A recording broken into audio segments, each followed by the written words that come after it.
Shavua Tov, Abu Tevoch.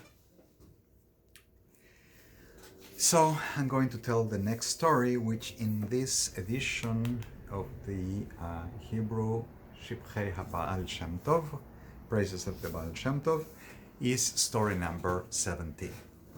I mentioned this because it has been brought to my attention. There are different editions. Also, there was an edition made in Yiddish where the stories don't have the same numbers. They're not all with the same content, and some parts are omitted or expanded differently in the Yiddish version. The story I'm about to tell actually is slightly different in the Yiddish version, and becomes almost necessary to know the Yiddish version to understand details, to understand this story. When the Baal Shem Tov began to be known as a Baal Shem, people start coming to him, and there was a Jew who worked as a tax collector or rent collector, and the story is that there was a non-Jewish miller that, for some reason, some revenge, decided, according to the Yiddish version of the Shivchei, by advice of his wife, to do a magic revenge against him, to use some black magic powers and do a revenge.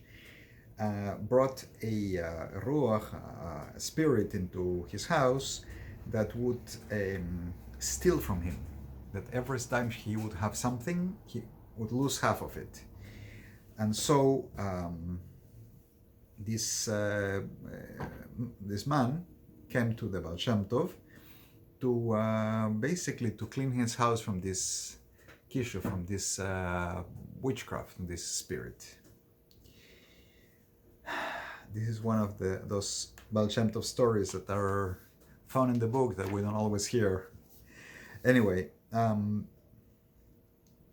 Baal Shem Tov came and brought certain kmeas, certain formula written by his sofer that he would bring to all the rooms of the house and cause the house to be protected. These kmeas were known as the shmiros, the guards. And by bringing it to all the rooms of the house,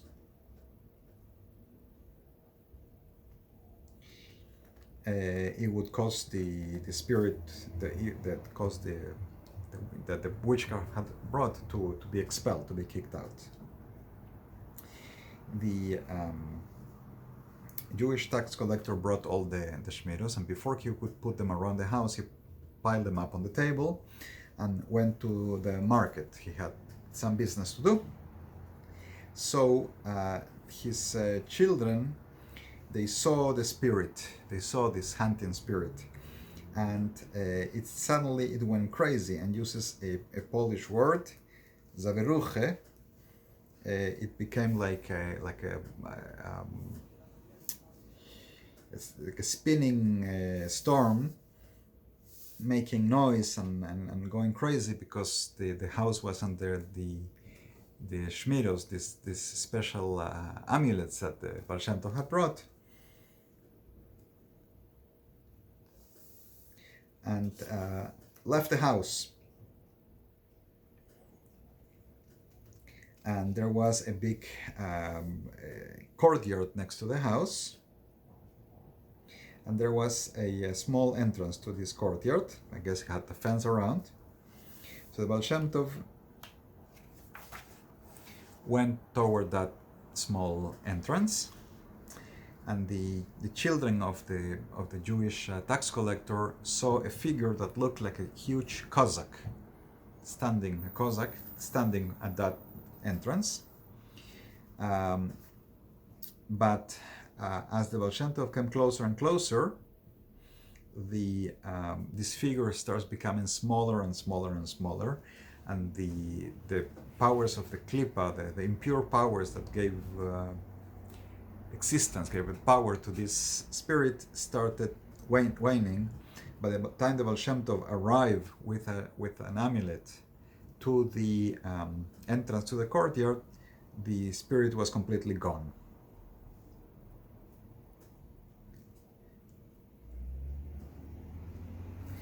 The children told the Baal Shem Tov what they saw, this spirit, how he went spinning and left the house, and what they just saw. The Baal Shem Tov went into all the rooms of the house, even down below, I guess there is a basement, and he put the amulets in every room.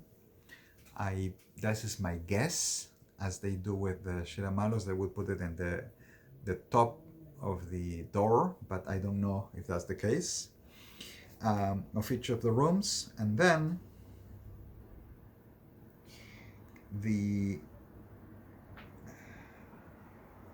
there was a non-Jewish woman that came to the house, or to the entrance of the house, crying, and the miller, but not, I mean, she was the wife of the miller, right? So the non-Jewish, the Jewish tax collector comes back to his house, and the non-Jewish woman was like waiting for him by the door. She's crying, and she tells him, I had to look up exactly, this is like the local dialect of Polish. She says, "Ja morda, ale te mudreisha," which means I was wise, I was able to do this get my husband to do this kishuf, this magic, but you somehow outsmarted me. And the spirit that was ousted from this house was very angry at the man who had done the kishuf, because he was brought and suddenly the Baal Shem Tov kicked him out. So he was very angry. So he went to the house of this non-Jewish miller, and the two children that this couple had die. So basically the